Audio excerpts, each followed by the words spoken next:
నమస్కారం మీర్జా టెలివిజన్ కి స్వాగతం. చిరు వ్యాపారాల సమస్యలు పరిష్కరిస్తాం. అమిలినేని కుటుంబ సభ్యులు.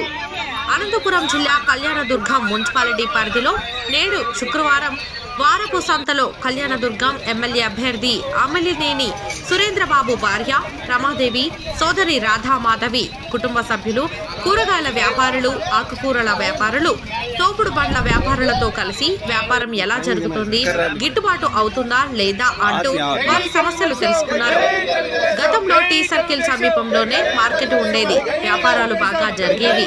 ఇప్పుడు మార్కెట్ యార్డులోనూ దొడగట్ట రోడ్డు వెంబడి కూరగాయలు, ఆకుకూరలు పెట్టుకుని వ్యాపారాలు సరిగా జరక్క ఇబ్బందులు పడుతున్నామని చిరు వ్యాపారులు వారి దృష్టికి తీసుకువచ్చారు. తప్పకుండా తెలుగుదేశం పార్టీ అధికారంలోకి వచ్చిన తర్వాత మున్సిపల్ కాంప్లెక్స్ ఏర్పాటు చేయించి దినసరి మార్కెట్, వారపు సంతకు ఎలాంటి ఇబ్బందులు లేకుండా చేయడానికి ప్రయత్నిస్తామని భరోసా ఇచ్చారు.